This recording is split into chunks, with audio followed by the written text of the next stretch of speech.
வருத்தம் அரசியலில் இருக்கத்தான் செய்யும். எல்லோரையும் என்னால் திருப்திப்படுத்த முடியாது. சொன்னால் கேட்டுக்கொள்வார் திரு வன்னியரசு என்ற நம்பிக்கையிலே நான் சில முடிவுகளை எடுத்தேன். நாங்கள் என்ன செய்தோம் என்பது இன்றைக்கு புலம்பெயர்ந்த நாடுகளில் கூச்சல் போட்டுக் கொண்டிருக்கிற குஞ்சு குலவான்களுக்கு தெரியாது. அதாவது யுத்தத்தில் அங்கு வெடிகுண்டு குண்டு வீசுறாங்க, அந்த குண்டு வீச்சு இந்த சத்தம் உங்களுக்கு கேட்கும் என்று கருதுகிறேன் என்று சொல்லிவிட்டவர் சொன்னார்.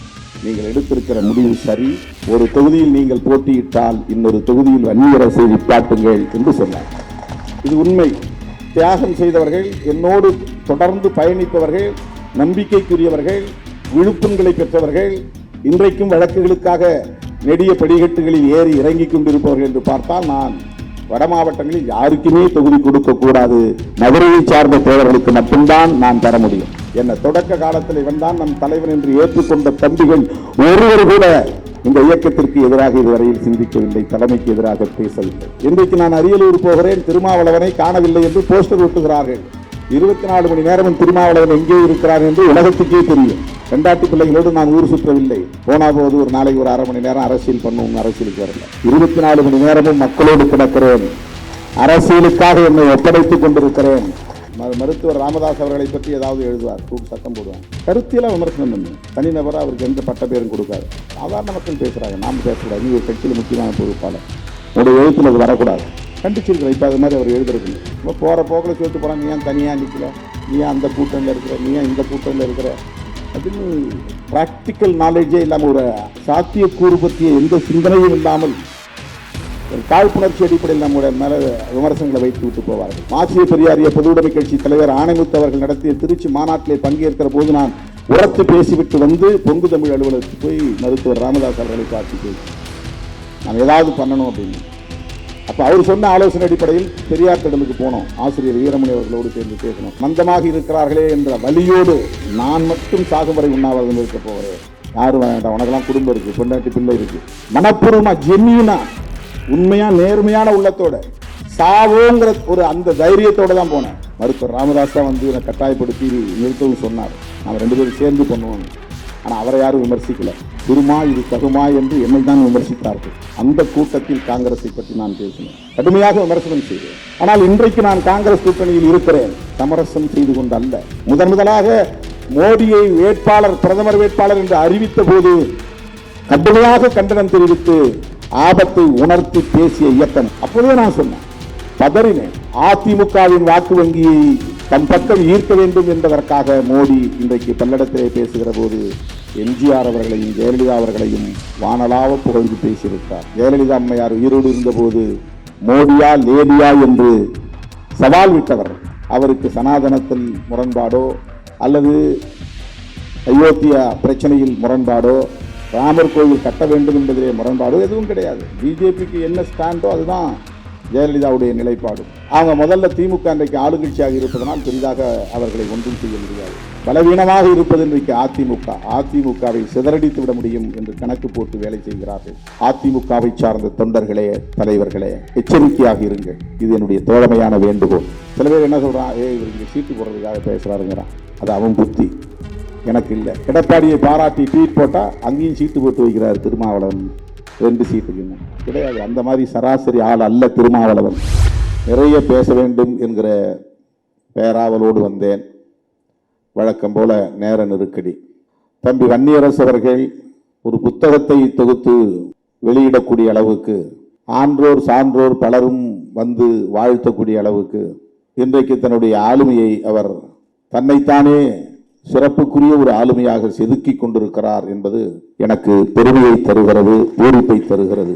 ஒரு வார ஏட்டின் நிருபராக தம் வாழ்க்கையை தொடங்கிய தம்பி ஜெயராஜ் இன்றைக்கு விடுதலை சிறுத்தைகள் கட்சியின் முன்னணி தலைவர்களுள் ஒருவராக, வன்னி அரசாக தன்னை பரிணாமப்படுத்திக் கொண்டிருக்கிறார் என்பது உள்ளபடியே பெருமகிழ்வை தருகிறது. அவர் இங்கே அதை நினைவுபடுத்தினார். மறைந்த ஞா சமத்துவம் அவர்கள் மூலம் எனக்கு அறிமுகமானார். ஒரு இதழில் பணியாற்றக்கூடிய இளைஞராக வந்து என்னிடத்தில் சேர்ந்தார். அதன் பிறகு அவர் என்னோடு நெருக்கமானார். இந்த இயக்கத்தோடு தன்னை இணைத்து கொண்டார், பிணைத்து கொண்டார். பிறகு அவரே இந்த இயக்கத்தை வழிநடத்தக்கூடிய அளவுக்கு அனைத்து வேலைகளையும் இழுத்து போட்டுக் கொண்டு செய்கிற முனைப்பு கொண்டவராக தன்னை உருவாக்கி கொண்டார். சொல்ல போனால் அண்ணன் அறிவுமதி அவர்கள் இன்றைக்கு நம்முடைய அவையிலே வந்து அமர்ந்திருக்கிறார் என்றால் அதற்கு தம்பி வன்னியரசு தான் காரணம். பழனி பாரதி அவர்கள் நம்முடைய இயக்கத்திற்கு பாடல்கள் எழுதுகிறார் என்றால் அதற்கு தம்பி வன்னியரசு தான் காரணம்.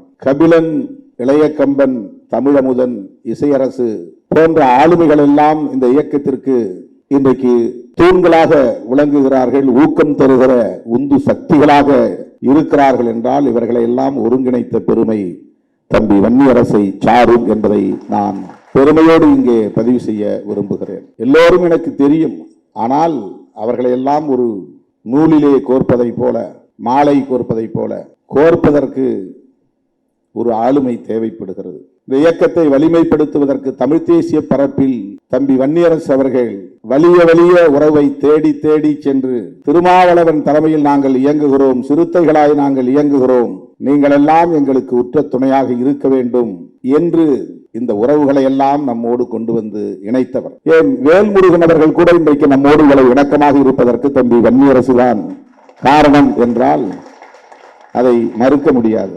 அப்படி சொல்லிக்கொண்டே போகலாம். இன்றைக்கு இவ்வளவு பாடல்கள், இந்த இயக்க பாடல்கள் யூடியூபிலே கிடக்கிறது என்று சொன்னால் அவ்வளவு பாடல்களையும் எழுதுவதற்கும் அவற்றுக்கு இசையமைப்பதற்கும் அவற்றை படைப்பதற்கும் பெருமுயற்சிகளை எடுத்துக்கொண்டவர் தம்பி வன்னியரசு என்பதை நான் மகிழ்வோடு இங்கு பதிவு செய்ய கடமைப்பட்டிருக்கிறேன். எத்தனை பாடல்கள் இங்கே இன்றைக்கு நமக்காக 900க்கும் மேற்பட்ட பாடல்கள் எந்த இயக்கத்திற்கும் கிடையாது.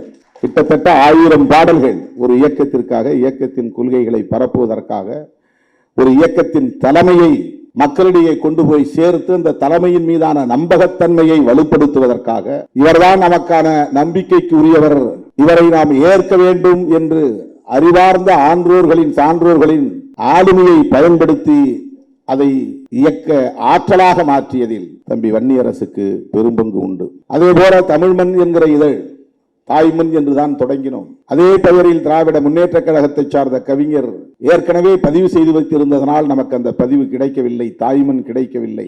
அவரும் அதை தருவதற்கு ஒப்பவில்லை. பிறகுதான் நான் சொன்னேன், தமிழ்மண் என்று தேடு, அதை பதிவு செய்வோம் என்று கேட்டுக்கொண்டேன். அந்த அடிப்படையில் தான் தம்பி வன்னியரசு எடுத்துக்கொண்ட முயற்சியின் விளைவாகத்தான் தமிழ்மண் என்கிற இதழ் நமக்கு உருவானது. நான் சட்டமன்ற உறுப்பினராக அடியெடுத்து வைத்த போது 2001 நான் சட்டமன்றத்திற்குள் அடியெடுத்து வைக்கும் படம் தான் முதல் இதழின் அட்டை படம். அப்போது இவ்வளவு பெரிய ஆளுமை உள்ள குழுமம் நம்மிடத்திலே கிடையாது. ஒரு கேமரா வாங்குவதற்கு கூட நமக்கு சக்தி கிடையாது. நமக்கு ஒரு நல்ல தட்டச்சர் கிடையாது. தன்னுடைய மனைவியே தட்டச்சராக கொண்டு வந்து அலுவலகத்திலே அமர வைத்து தானும் தன் மனைவியுமாக, கணவனும் மனைவியுமாக பகல் இரவாய் பாடுபட்டு அந்த இயக்கத்தை, அந்த இதழ் இயக்கத்தை நிலைநாட்டிய பெருமை தம்பி வன்னியரசுக்கு உண்டு. கணவனும் மனைவியுமாக சேர்ந்து இரவு பகலாக உழைத்து தமிழ்மண் என்கிற இதழை நாடறிய செய்தது, நாடு முழுக்க கொண்டு போய் சேர்த்தது தம்பி வன்னியரசு. இவையெல்லாம் அனைத்தும் கலப்படம் இல்லாத, புனைவு இல்லாத, கற்பனை இல்லாத உண்மைகள், வரலாற்று உண்மைகள். தன்னுடைய மனைவியை அழைத்து வருவதற்கு முன்பு ஒரு நல்ல ஆற்றல் உள்ள, தமிழ் ஞானமுள்ள ஒரு தட்டச்சர் தம்பி நீல புகழேந்தி, அவரை கொண்டு வந்த அந்த அவையில அமர வைப்பது தம்பி வன்னியரசு.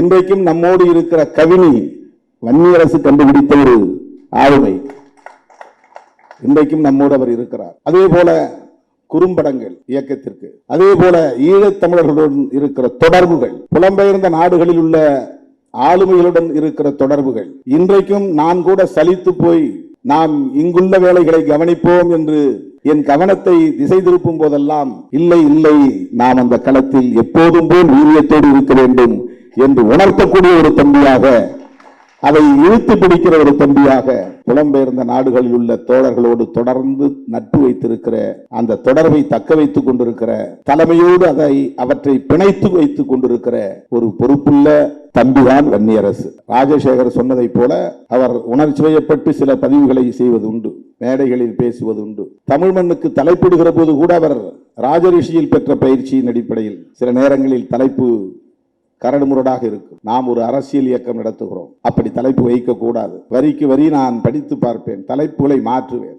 வாக்கிய அமைப்புகளை மாற்றுவேன். நேரம் ஒதுக்க முடியாது, அதற்காக அவர் கிடப்பார். என்னிடத்திலே கட்டுரைகளை வாங்குவதற்கு அவர் இல்லாமற் போனால் அதனால் அமைப்பாய் திறவும் மறுபடியும் வரவில்லை.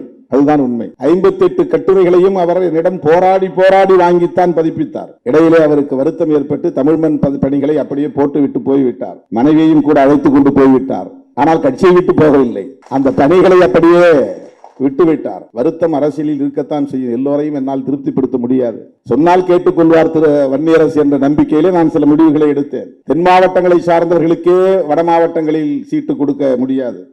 1-2 பேர் என்ற கணக்கிலே நான் 2011 அவருக்கு போட்டியிடுகிற வாய்ப்பை என்னால் தர இயலவில்லை. ஒவ்வொரு நாடாளுமன்ற தேர்தலிலும் தனக்கு ஒரு வாய்ப்பு கிடைக்கும் என்கிற எதிர்பார்ப்பு அவருக்கு இருந்தது. ஏன் ஈழத்தில் யுத்தம் நடந்து கொண்டிருக்கிற போது அரசியல் துறை பொறுப்பாளர் நடேசன் அவர்களின் இடத்திலே தொடர்பு கொண்டு பேசிய போது சத்தியமூர்த்தி என்கிற சேரலாதன் முதலிலே பேசிவிட்டு அவரிடத்திலே கொடுத்தார். இதெல்லாம் நடந்த உண்மை. நாங்கள் இட்டுக்கட்டி பேச தெரியாது. புலிகளோடு எங்களுக்கு இருந்த தொடர்பு வேறு எவருக்கும் இருந்திருக்க முடியாது. அது அண்ணன் பிரபாகரன் அவர்களுக்கும் திருமாவளவனுக்கும் தெரியும். அடுத்து வன்னியரசுக்கு தெரியும். வேறு யாருக்கும் தெரியாது. நாங்கள் என்ன செய்தோம் என்பது இன்றைக்கு புலம்பெயர்ந்த நாடுகளில் கூச்சல் போட்டுக் கொண்டிருக்கிற குஞ்சு குலவான்களுக்கு தெரியாது. அவர்களால் இப்போது பிறந்தவர்கள், வரலாறு தெரியாது. விடுதலை புலிகளுக்கும் விடுதலை சிறுத்தைகளுக்கும் இடையிலான உறவு, வன்னியரசு எந்த அளவுக்கு அதில் ஈடுபாடு கொண்டிருந்தார் என்பது எனக்கு மட்டும்தான் தெரியும். தோழர்களே, அப்போது நடேசன் தொலைபேசியிலே வந்தார். அப்போதெல்லாம் அவர்கள் கையில் வைத்திருந்த தொலைபேசி சாதாரண தொலைபேசி அல்ல, சேட்டலைட் தொலைபேசி என்று சொல்வார்கள். தம்பி வன்னியரசு தான் கொண்டு வந்து கொடுத்தார். இந்த யுத்தம் நடந்து கொண்டிருக்கிறது, எந்த நேரத்திலும் நாங்கள் சாம்பலாகி விடுவோம் என்றுதான் பேச்சை தொடங்கினார் சேரலாதன். இங்கு இருக்கிற இயக்கங்களை எல்லாம் கடுமையாக திட்டி பேசினார். தலைவர்களின் பெயர்களை சொல்லி ஒருமையில் பேசினார். நாங்கள் சொன்னோமா அங்கே இந்திய அரசுக்கு எதிராக போராட சொல்லி, காங்கிரசுக்கு எதிராக போராட சொல்லி, ஏன் இப்படி இவர்கள் எல்லாம் நடந்து கொள்கிறார்கள் என்று ஒரு 5-6 தலைவர்களின் பெயரை சொல்லி கடுமையாக வசை சொற்களால் பேசினார். பேசிவிட்டு அண்ணன் பேச விரும்புகிறார், பிடியுங்கள் என்று நடேசனிடத்திலே கொடுத்தார். நடேசன் என்னிடத்திலே பேசி கொண்டிருந்தவர், நான் தலைவரின் அனுமதியோடு உங்களிடத்தில் பேசுகிறேன். நாங்கள் எந்த நேரத்திலும் இல்லாமல் போகலாம். உங்களுக்கு சத்தம் கேட்பது கேட்கும் என்று நான் நம்புகிறேன். அதாவது யுத்தத்தில் அங்கு குண்டு வீசுறாங்க. அந்த குண்டு வீச்சு, அந்த யுத்தத்தில் எழுகிற இறைச்சல், இந்த சத்தம் உங்களுக்கு கேட்கும் என்று கருதுகிறேன் என்று சொல்லிவிட்டவர் சொன்னார், நீங்கள் எடுத்திருக்கிற முடிவு சரி. நீங்கள் திமுக அணியிலேயே நீடிக்க வேண்டும். 2 தொகுதிகளிலும் வெற்றி பெற வேண்டும். அந்த 2 பேரும் ஈழ உணர்வுள்ள வேட்பாளர்களாக இருக்க வேண்டும் என்று விரும்புகிறோம். ஒரு தொகுதியில் நீங்கள் போட்டியிட்டால் இன்னொரு தொகுதியில் வன்னியரசை நிப்பாட்டுங்கள் என்று சொன்னார். இது உண்மை. அது அவருக்கு தெரியாது, எனக்கு தெரியும். என்னிடத்தில் தான் பேசினார்கள். ஆனால் நான் கட்சியில் சில புரோட்டோகால், எவ்வளவு நம்பிக்கையோடு தம்பி வன்னியரசு இருந்தாலும் கூட பைபாஸ் பண்ணி கட்சியிலே இருக்கிற மூத்த பொறுப்பாளர்களை தாண்டி வன்னியரசு விடவும் இன்னும் வலுவாக அந்த களத்திலே பணியாற்றக்கூடிய தகுதியுள்ளவர்கள் தேவை என்ற நிலையில் நான் அன்றைக்கு சில முடிவுகளை எடுக்க முயற்சித்தேன். ஆனால் அன்றைய நிலையிலே பொருளாதார நெருக்கடியால் வன்னியரசின் துணையோடு நான் அவருடைய கருத்தையும் கேட்டு ஒரு வேட்பாளரை தேர்வு செய்தேன். அப்போதெல்லாம் அவர் வருத்தப்படவில்லை. ஆனால் சட்டமன்ற தேர்தலிலே அவருக்கு வருத்தம் நேர்ந்தது. அப்போதும் எனக்கு நம்பிக்கை, அவர் கோபித்துக் கொள்ள மாட்டார் என்கிற ஒரு நம்பிக்கை தான். ஏனென்றால் கிடைப்பது 8, ஆனால் 800 பேருக்கு மேலானவர்கள் கட்சியிலே தகுதி படைத்தவர்கள் இருக்கிறார்கள். நமக்கெல்லாம் 234 தொகுதி போதாது. நம்முடைய கட்சியிலே எம்பி வேட்பாளர்கள் 40 தொகுதிகள் போதாது. கிடைப்பது 2. அந்த 2இல் நான் யாரையாவது தேர்வு செய்ய வேண்டும் என்றால் ஒருவரையோ அல்லது 2வரையோ தான் தேர்வு செய்ய. நான் கூட விட்டு கொடுத்து வந்துடும். அப்படிதான் 2006 நானே போட்டியிடாமல் தோழர்கள், நம் கட்சி தோழர்கள் விரும்புகிறவர்கள் நிற்கட்டும் என்று வெளியே வந்தேன். 2006 நான் எடுத்துக்கிட்டு தானே மற்றவங்களுக்கு கொடுத்துருக்கணும். தேர்தல் அப்படிதான் இன்னைக்கு எல்லாரும் இருக்கிறோம். 2006 10 தொகுதி நமக்கு கிடைச்சது. 9 தொகுதி தமிழ்நாட்டில், 1 தொகுதி பாண்டிச்சேரியில், 10 தொகுதி கிடைத்தது. தமிழ்நாட்டில் கிடைத்த 9 தொகுதிகளில் 1 தொகுதியில் நான் என்னை முடிவு செய்து கொண்டு மிச்சம் 8 தொகுதிகளில் ஆட்களை நான் தேர்வு செய்யலாம். ஆனால் உடன் இருப்பவர்கள் விரும்புகிறார்கள் என்று தெரிந்ததும் நான் பின்வாங்கிக் கொண்டேன். வேண்டாம், நான் நிக்கல, நீங்க நில்லுங்க. ஆனால் எம்பி தேர்தலில் அப்படி நான் முடிவு செய்ய முடியாது. 2011 நமக்கு மிக குறைவான இடங்கள் தான் கிடைத்தன. திமுக கூட்டணியிலே எல்லாம் வட மாவட்டங்களிலேயே கிடைத்தன. தொடக்க காலத்தில் மூத்த உறுப்பினர்களாக இருப்பவர்கள், தியாகம் செய்தவர்கள், என்னோடு தொடர்ந்து பயணிப்பவர்கள், நம்பிக்கைக்குரியவர்கள், விழுப்புண்களை பெற்றவர்கள், இன்றைக்கும் வழக்குகளுக்காக நெடிய படிக்கட்டுகளில் ஏறி இறங்கிக் கொண்டிருப்பவர்கள் என்று பார்த்தால் நான்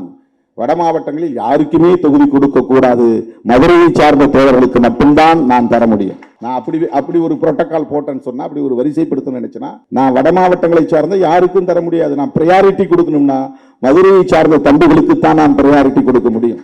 இன்றைக்கும் கூட 1-2 பேர் வெளியே போய் அவதூறு பரப்பினார்கள். அவர்கள் யாரும் மதுரையை சார்ந்தவர்கள் அல்ல, தென் மாவட்டங்களை சார்ந்தவர்கள் அல்ல.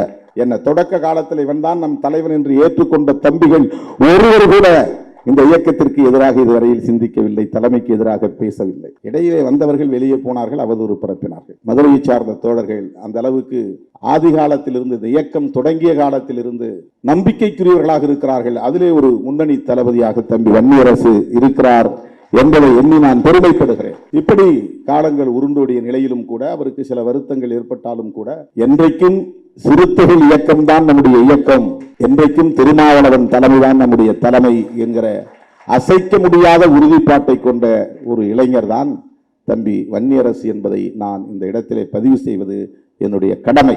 அதன் பிறகு அவர் பணிகளை நிறுத்திவிடவில்லை, தொடர்ந்து அந்த பணிகளை மேற்கொண்டார். அண்மையில் கூட பிறந்த நாள் விழா, மணி விழா கொண்டாட வேண்டும், அதை எப்படி கொண்டாட வேண்டும், அதற்கு என்ன கமிட்டியை அமைக்க வேண்டும், யாரை அமைக்க வேண்டும், இதை தொடங்கி வைத்தவர், அதற்கான உந்துதலை தந்தவர் வன்னியரசு. மணிவிழா தொடக்கத்தை வெற்றிகரமாக நடத்துவதற்கும் மணிவிழா நிறைவை நடத்துவதற்கும் கூட, மணிவிழா நிறைவை நடத்துவதற்கு இயலாமற் போனது, காலம் தள்ளி போய்விட்டது, நடத்தியே தீர வேண்டும். நான் அறிஞர் பெருமக்களிடமும் உங்களை பற்றிய கட்டுரைகளை எல்லாம் தொகுக்கப் போகிறேன் என்று இடத்திலே ஒப்புதல் பெற்று மிகப்பெரிய பணி, அது மிகப்பெரிய பணி. இன்றைக்கு இருக்கிற கட்சியினுடைய வெள்ளி விழா மலராக இருந்தாலும், பொன்விழா மலராக இருந்தாலும், இன்றைக்கு மணிவிழா மலராக இருந்தாலும், இதற்கு 100 விழுக்காடு தம்பி வன்னியரசு தான் முழு பொறுப்பெடுத்துக் கொண்டு செய்தார். திருமாமணி என்கிற பெயரில் மணிவிழா மலரை இன்றைக்கு நாம் கொண்டிருக்கிறோமே, அந்த மணிவிழா மலரில் 60க்கும் மேற்பட்ட அறிஞர் பெருமக்கள் கட்டுரைகள் எழுதியிருக்கிறார்கள். அது வெறும் திருமாவளவன் துதி அல்ல, விடுதலை சிறுத்தைகளின் அரசியல் கோட்பாடு குறித்த கட்டுரைகள், நாம் எந்த களத்தில் நிற்கிறோம் என்பது குறித்த கருத்துக்கள். நான் தேடி போய் அண்ணா அறிவுமதி அவர்கிட்ட பேசுறது நேரம் கிடையாது. எனக்கு பழனி பாரதி அறிமுகமே கிடையாது. இன்னைக்கு அவரை வைத்து மணிவிழாவுக்காக இந்த சனாதன எதிர்ப்பு வெல்லும் ஜனநாயக மாநாட்டுக்கு ஒரு பாடலை எழுதி, அந்த பாடலை தமிழ், தெலுங்கு, மலையாளம், கன்னடம், இந்தி என்று 5 மொழிகளில் பாடகர்களை வைத்து பாட வைத்து அதையும் அவர் வெளியிடுவதற்கு தயாராகிவிட்டார். அன்றைக்கு மேடையிலே வெளியிட முடியவில்லை. ஒரு குறும்படம் தயாரித்தார், வெளியிட முடியவில்லை. இவற்றையெல்லாம் இந்த நேரத்தில் நான் சொல்லுவதற்கு அவர் நினைக்கலாம், அண்ணன் நம்மை வெளிப்படையாக ஒரு நாளும் பாராட்டியதில்லை, இவ்வளவு செய்கிறோம் நம்மை தட்டி கொடுத்ததில்லை, இவ்வளவு நாம் உடன் இருக்கிறோம் நமக்கு ஒரு வாய்ப்பு தரவில்லை, ஒரு சட்டமன்ற உறுப்பினராக, நாடாளுமன்ற உறுப்பினராக போகிற வாய்ப்பு அமையவில்லை என்கிற ஏக்கம் இருக்கலாம். ஆனாலும் கூட அதையெல்லாம் கடந்து கட்சி பணி ஆற்றுவதில், தலைமைக்கு நம்பிக்கையோடு இருப்பதில், தலைமையை மேலும் வலுப்படுத்துவதற்கு உற்றார் யார் யாரோ, தமிழ் தேசிய உற்றார், சாதி ஒழிப்பு உற்றார், பெரியாரிய கருத்தாளர்களாக இருக்கிற உற்றார் என்று அந்த உற்றாரை எல்லாம் ஒருங்கிணைத்து எல்லா தளங்களிலும் இன்றைக்கு கட்சிக்கு ஒரு பெரிய இணைப்பு பாலமாக தம்பி வன்னியரசு இருக்கிறார் என்பதை நான் பெருமகிழ்வோடு இந்த நிகழ்விலே பதிவு செய்து அவரை பாராட்டி, அவர் ஊடகங்களில் சில நேரங்களில் தவறாக பேசினாலும் சரி, சமூக ஊடகங்களில் தவறாக பதிவு செய்தாலும் சரி, மிக கடுமையாக நான் பேசுவேன். மதுரை தம்பி எல்லாரையும் நான் யாரையும் உரிமையில பேச மாட்டேன், அவங்கள மட்டும் உரிமையில பேசுவேன். அவன் இவன் தம்பின்னு வேற யாரையும் நான் உரிமையில பேச மாட்டேன், வாங்க போங்கன்னு தான் பேசுவேன். அவங்களோட அப்படி நான் பழகிட்டேன். ரொம்ப ரொம்ப ரொம்ப தொடக்க காலத்தில் அந்த மாதிரி பழகிட்டேன். ஏன்னா அவங்களுக்கு எழுத படிக்க தெரியாது, ஆனால் என்னை நம்பி வந்தார்கள், என் தலைமையை ஏற்றுக்கொண்டார்கள். நான் அறிவித்த அத்தனை போராட்டங்களிலும் பங்கேற்றார்கள், காயம்பட்டார்கள், ரத்தம் சிந்தினார்கள். அந்த அளவுக்கு இன்றைக்கும் அந்த நம்பிக்கையோடு இருக்கிறார்கள். அருமை தோழர்களே, தம்பி வன்னியரசு அவர்கள் சிவராஜசேகர் சொன்னதை போல ஒரு கருத்தை அண்மையிலே பதிவு செய்தார் காங்கிரஸை பற்றி. அது ராஜசேகருக்கு தெரியாது, வேறு யாருக்கும் தெரியாது. நான் வன்னியரசு வரை சொல்லி அறையிலே உட்கார்ந்து கண்டித்தேன். உன்ற நாளுக்கு நாள் மெச்சூரிட்டி வரணும், நீ முதிர்ச்சி அடைந்த தலைவராக உன்னை ஆளாக்கி கொள்ள வேண்டும். அரசியலில், பொது வாழ்வில் உணர்ச்சி வயப்படுவதற்கு இடம் கொடுக்கவே கூடாது. நாம் எல்லாவற்றையும் கடந்துதான் வந்திருக்கிறோம். நம்மை வீழ்த்துவதற்கு எவ்வளவோ சதிகள் நடந்தன. இன்றைக்கும் அவதூறு பரப்புகிறார்கள். தமிழ்நாட்டில் 40 நாடாளுமன்ற உறுப்பினர்கள் இருக்கிறார்கள், பாண்டிச்சேரி உட்பட. ஆனால் விழுப்புரத்திலும் சிதம்பரத்திலும் போய் காணவில்லை, கண்டா வரை சொல்லுங்கள் என்று சுவரொட்டி ஒட்டுகிறார்கள். ரவிக்குமார் 24 மணி நேரம் தொகுதியிலேயே கிடக்கிறார். ரவிக்குமாரை காணவில்லை என்று போஸ்டர் ஒட்டுகிறார்கள். இன்றைக்கு நான் அரியலூர் போகிறேன், திருமாவளவனை காணவில்லை என்று போஸ்டர் ஒட்டுகிறார்கள். 24 மணி நேரம் திருமாவளவன் எங்கே இருக்கிறார் என்று உலகத்துக்கே தெரியும். காணவில்லை என்று எப்படி சொல்ல முடியும்? பெண்டாட்டி பிள்ளைகளோடு நான் ஊர் சுற்றவில்லை, பொழுதுபோக்குவதற்கு நேரம் இல்லை என்று அரசியலுக்கு வரவில்லை. போனா போது ஒரு நாளைக்கு ஒரு 1/2 மணி நேரம் அரசியல் பண்ணும், அரசியலுக்கு வரல. 24 மணி நேரமும் மக்களோடு கிடக்கிறேன், அரசியலுக்காக என்னை ஒப்படைத்துக் கொண்டிருக்கிறேன். எனக்கென்று நான் செய்கிற வேலை குளிப்பதும் உண்பதும் 3 மணி நேரம் அல்லது 2 மணி நேரம் படுப்பதும் தான். நேற்று 2 மணி நேரம் தான் தூங்கினேன். 3 மணிக்கு படுக்க போகும்போது சொல்லிட்டு படுத்தேன் 4:30 எழுப்பு, 2:30 மணிக்கு படுக்கும்போது சொல்லிட்டு படுத்தேன் 4:30 எழுப்புங்கன்னு. கரெக்டாக 4:20 தட்டி என்ன எழுப்புனாங்க. அதுக்கப்புறம் நான் குளிச்சுட்டு போய் இது வரலும் கண்ணை கூட மூடலை. போய் பணி 11 மேலே ஆயிடுச்சு. எவ்வளோ பேர் அங்கே காத்துட்டு இருக்காங்கன்னு தெரியாது. இங்கே வந்தவங்க பூரா பின்னாடி வருவாங்க சேஸ் பண்ணிட்டு. 1 மணி ஆனாலும் 2 மணி ஆனாலும் பார்த்துட்டு தான் போவாங்க. இப்படித்தான் ஓடிக்கொண்டிருக்கிறேன். ஆனால் நம்முடைய வளர்ச்சியை விரும்பாத அற்பர்கள் நம்மை இன்றைக்கு குறிவைத்து நமக்கு எதிரான அவதூறுகளை பரப்புவதில் கவனம் செலுத்துகிறார்கள். நாம் உணர்ச்சி வயப்படக்கூடாது. அதெல்லாம் நம்ம ரியாக்ஷனரியாக இருக்கக்கூடாது. ஒருத்தர் சொன்னால் உடனே நாம் அதே வார்த்தையால் திட்டணும் அப்படிங்கிறது ரொம்ப அண்டர் லெவல். அவன் என்னை வாடான்னு சொன்னால் நான் அவனையும் போடான்னு சொல்லுவேன் அப்படிங்கிறது ரொம்ப ரொம்ப முதிர்ச்சியே இல்லாத நிலை. அது அரசியலில் பொது வாழ்வில் இன்னும் எவ்வளவோ சதிகளை நாம் சந்திக்க வேண்டியிருக்கும், எவ்வளவோ சூழ்ச்சிகளை நாம் எதிர்கொள்ள வேண்டியிருக்கும், எவ்வளவோ அவதூறுகளை நாம் சந்திக்க வேண்டியிருக்கும், மிக கடுமையான சவால்களை நாம் எதிர்கொள்ள வேண்டியிருக்கும். ஒவ்வொரு முறையும் மருத்துவர் ராமதாஸ் அவர்களை பற்றி ஏதாவது எழுதுவார், கூப்பிட்டு சத்தம் போடுவேன். கருத்தியெல்லாம் விமர்சனம் பண்ணு, தனிநபராக அவருக்கு எந்த பட்ட பேரும் கொடுக்காது. எதுக்கு அப்படி நீ கொடுக்குற? சாதாரண மக்கள் பேசுகிறாங்க, நாம் பேசக்கூடாது. நீ ஒரு கட்சியில் முக்கியமான பொறுப்பாளர், உங்களுடைய எழுத்தில் அது வரக்கூடாது. கண்டிச்சிருக்கிற. இப்போ அது மாதிரி அவர் எழுதுறதில்லை. எந்த தனிநபரையும் எந்த காரணத்தை முன்னிட்டும் எவனாவது பேசின அப்புறம் அவன் லெவல் அவ்வளவுதான், அது அவனே தன்னை அடையாளப்படுத்திக்கிறான்.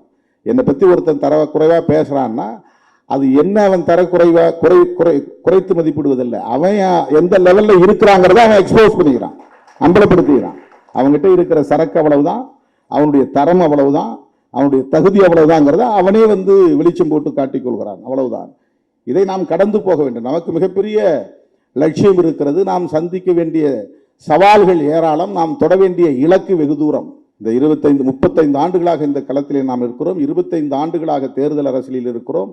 இந்த தேர்தல் அரசியலில் எவ்வளவு ஹியூமிலியேஷன்ஸ், அவமானங்கள், மன உளைச்சல்கள், அதெல்லாம் வெளியில் சொல்ல, அதெல்லாம் எழுதுனா வால்யூமாக எழுத முடியும். இப்போ போகிற போக்கில் சொல்லிட்டு போகிறான், நீ ஏன் தனியாக நிற்கல, நீ ஏன் அந்த கூட்டணியில் இருக்கிற, நீ ஏன் இந்த கூட்டணியில் இருக்கிற அப்படின்னு ப்ராக்டிக்கல் நாலேஜே இல்லாமல், ஒரு சாத்தியக்கூறு பற்றிய எந்த சிந்தனையும் இல்லாமல் ஒரு காழ்ப்புணர்ச்சி அடிப்படையில் நம்முடைய மேலே விமர்சனங்களை வைத்து விட்டு போவார்கள். அதெல்லாம் நம்ம பொருட்படுத்தவே கூடாது. நாம் எல்லோரோடும் இணக்கமாக இருக்க வேண்டும். காங்கிரஸோடு நமக்கு கடுமையான முரண் உண்டு. நான் 2009 உண்ணாநிலை அறப்போராட்டத்தில் அமர்ந்த போது ஈழத்திற்காக உயிரை கொடுத்து போராடுவதற்கும் தயார் என்று உறுதி எடுத்து கொண்டு போய் நான் அமர்ந்தேன். யார்கிட்டையும் சஜஷன் கேட்கல. கேட்டா வேணான்னு சொல்லிடுவாங்க, ஆலோசனை கேட்கல. கட்சியில முன்னணி பொறுப்பாளர்கள் யாரோடும் நான் கலந்து பேசல.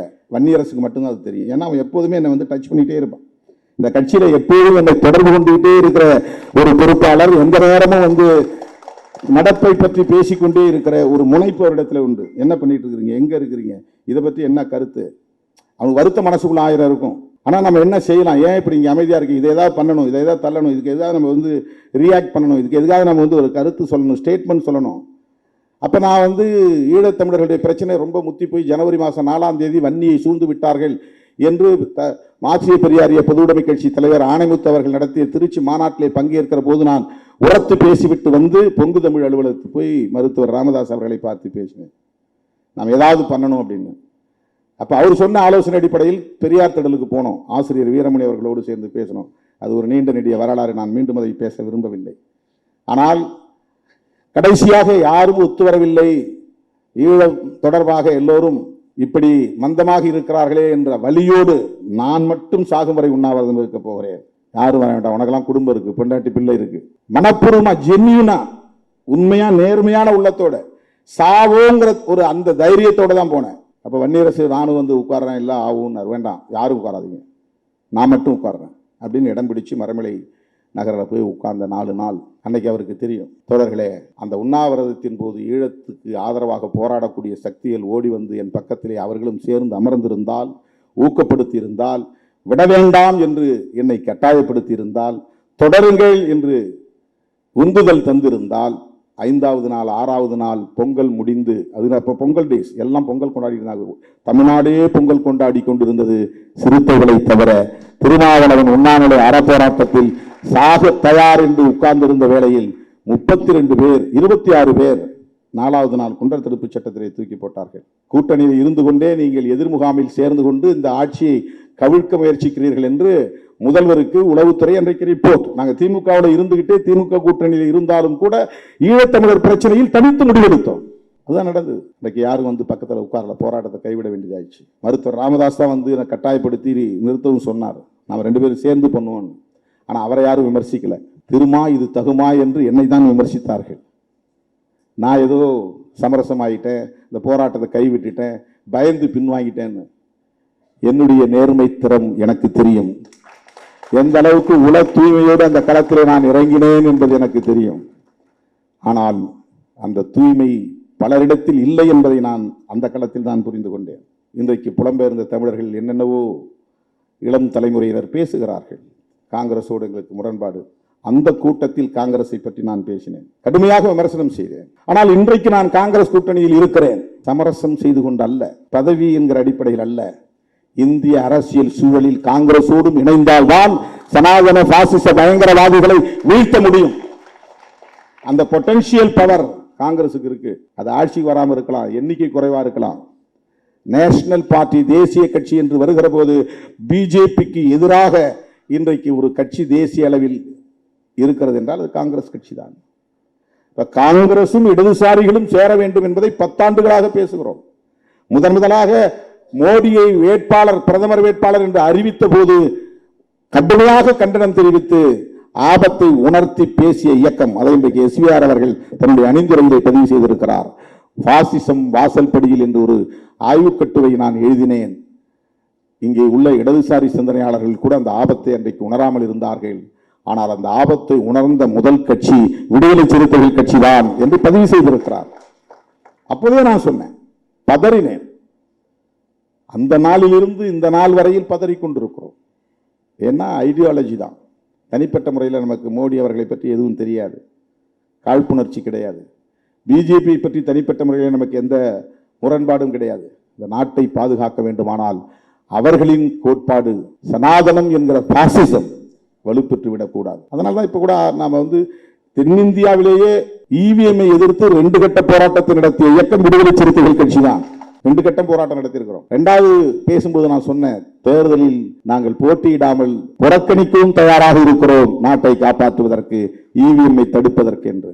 இதெல்லாம் நான் வெறும் பேச்சா பேசல, ஆள் மனதிலிருந்து சொல்றேன். அந்த அளவுக்கு ஆபத்து இருக்கு என்கிற காரணத்தினால் சொல்லுகிறேன். சும்மா நாங்க 2 பேரும் ஜெயிச்சு போறதுனால ஒன்றும் பெரிய மாற்றம் நிகழ்ந்துட போறதில்லை. ஆனா இவிஎம்க்கு எதிராக போராட வேண்டிய தேவை இருக்கிறது. அந்த உணர்வை மக்களிடத்திலே வளர்க்க வேண்டிய தேவை இருக்கிறது. அதை நான் ஆழமாக உணர்ந்த நிலையில் தேர்தலை புறக்கணிக்கவும் தயார் என்று நான் சொன்னேன். தோழர்களே, தேர்தல் நெருங்கிக் கொண்டிருக்கிறது. தமிழ்நாட்டில் அவர்கள் என்னதான் தலைகீழாக நின்றாலும் அவர்களால் இங்கே வேரூன்ற முடியாது, காலூன்ற முடியாது என்கிற நம்பிக்கை நமக்கு உள்ளது. அதிமுகவின் வாக்கு வங்கியை தம் பக்கம் ஈர்க்க வேண்டும் என்பதற்காக மோடி இன்றைக்கு பல்லடத்திலே பேசுகிற போது எம்ஜிஆர் அவர்களையும் ஜெயலலிதா அவர்களையும் வானலாவ புகழ்ந்து பேசியிருக்கிறார். ஜெயலலிதா அம்மையார் உயிரோடு இருந்தபோது மோடியா லேடியா என்று சவால் விட்டவர். கருத்தியலாக அவர்களுக்கு பெரிய முரண் கிடையாது, அமைப்பு ரீதியாக அவர்களுக்கு முரண். மோடி கிரேஸ் என்பது, மோடி சம்பந்தப்பட்ட ஒரு ஈர்ப்பு என்பது அதிமுக தொண்டர்களையும் ஈர்த்து விடக்கூடியதாக இருந்துவிடக் கூடாது. அதை தடுக்க வேண்டுமானால் மோடியை எதிர்க்க வேண்டும் என்கிற உத்தியை அன்றைக்கு ஜெயலலிதா எடுத்துக்கொண்டார்.